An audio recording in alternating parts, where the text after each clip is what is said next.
to show you how to make some pizza. Now, the main thing we're going to concentrate on is the crust, because you can choose any kind of sauce, any kind of toppings you want, but the crust is the main thing that we're really concentrating on. So let's get started. First thing we're going to do is deal with the yeast. So we're going to take a half a cup of water in a saucepan, and then we're going to add a teaspoon of sugar.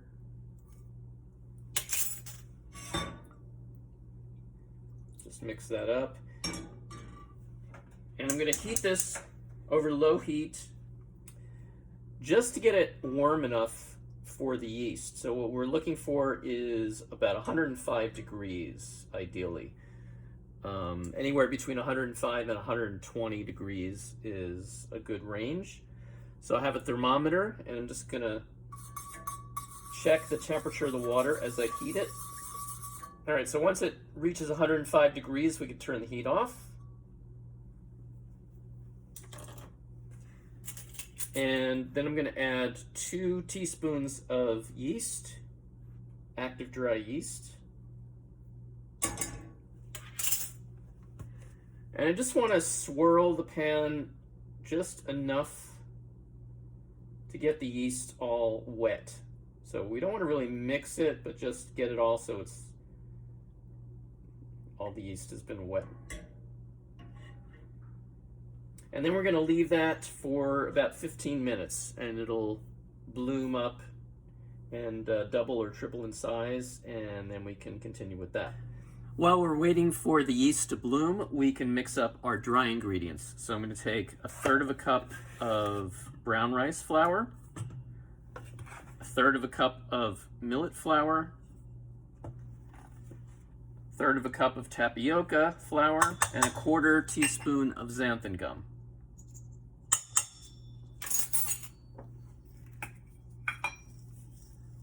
And I'm just going to add a little bit of salt to that.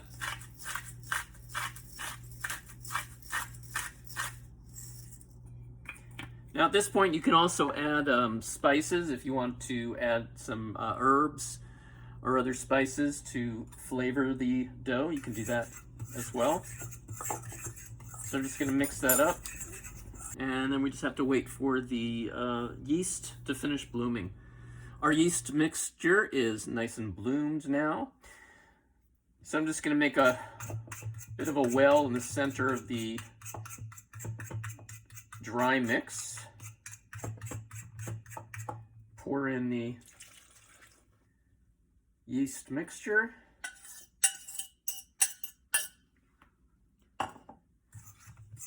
And I'm going to add about a tablespoon to 2 tablespoons of olive oil.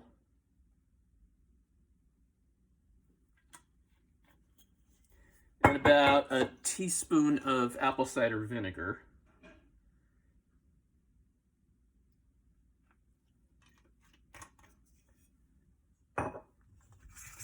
And just mix that up. So it's going to be like a really thick batter at this point, and you want to really beat it to get the xanthan gum to kind of do its thing.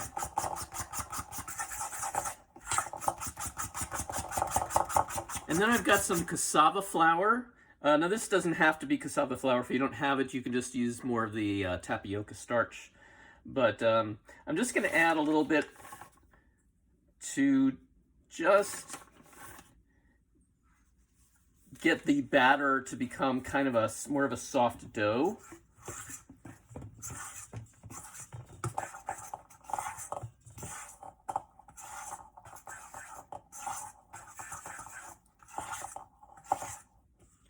Just going to add a little bit more.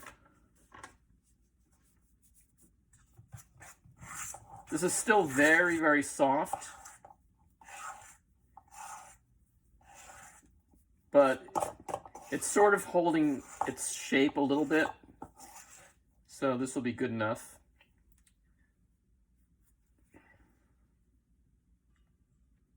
So now I'm going to take a little more of the olive oil and just pour it on the outside here.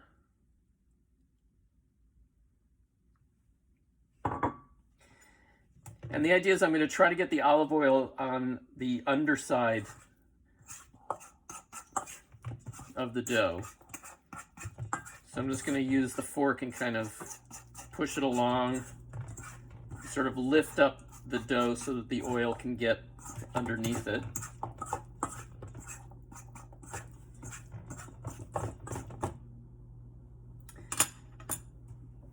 And then I'm going to pour a little bit more of the oil on top.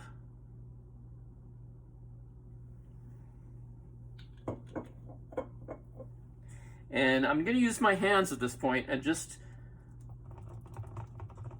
just want to spread the oil out so that it's completely covering the dough.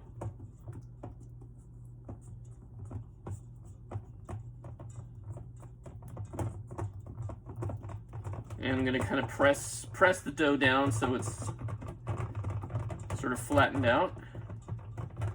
And then I'm going to cover the bowl with plastic wrap.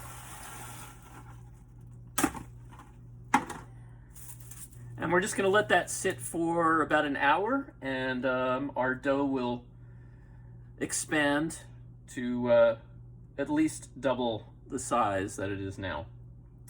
So we'll come back in an hour. All right, it's been an hour now, and we're going to take the plastic wrap off. And you can see our dough is nice and puffy. So I've got a piece of parchment paper on top of a pizza paddle here, just to make it easy to manipulate. And I'm going to take the dough and transfer it onto the paper. So I'm going to kind of just dump it out. We're just going to sprinkle a little bit of cassava flour on top, and then with our hands just shape it into our dough. And when you're shaping it, you want to try to make the edges a little bit thicker than the inside, which will give it a nice crust around the edge. Now we're going to take the plastic wrap and just put it back on top and cover the dough while we preheat the oven. We're going to preheat the oven to 425. While I'm waiting for the oven to preheat, I'm also going to prepare the toppings. You could make any kind of toppings you want. In this case, I'm going to do some sausage and onions. So I've got a Beyond Meat sausage, and I'm just going to peel the skin off.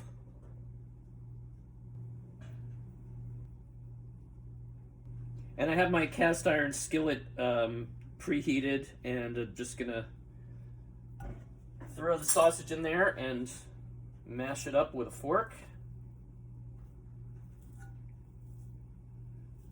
And I also have some chopped onion that I'm going to throw in. This is half an onion.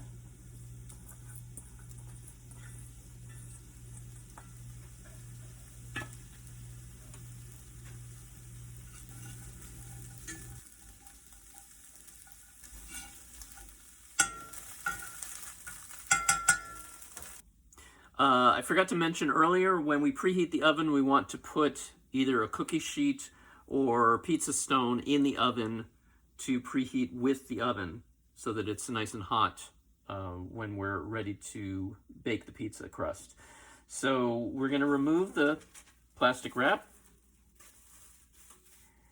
And for this stage, we're just going to cook the pizza crust right with the paper. So we're going to slide this onto the cookie sheet with the paper. Now we have the crust out of the oven, still on the paper. And at this point, we're going to remove the paper. So I'm just going to slide the crust off the paper onto the paddle.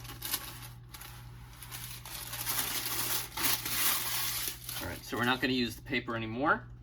So first we want to take our sauce, whatever that may be, and spread that on top. So I have a tomato sauce that I'm using.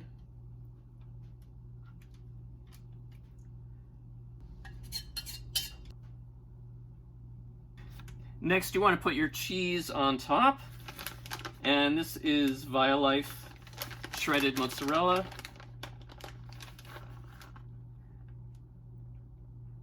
I like to make it a little thicker in the center, so start at the center and then go a little thinner as I go towards the outside. And then last, you want to put your topping on.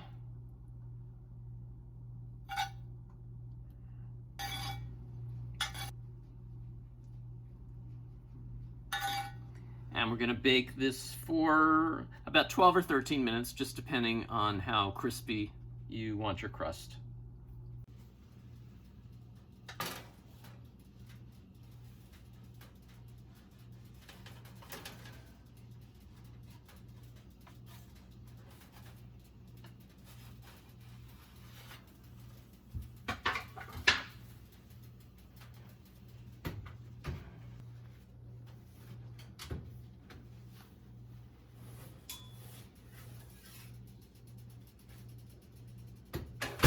And here's the finished pizza, ready to be sliced and eaten.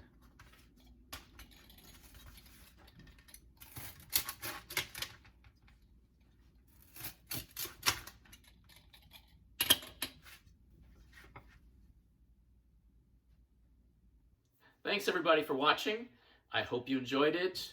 Try it yourself at home with different sauces and different toppings, and enjoy.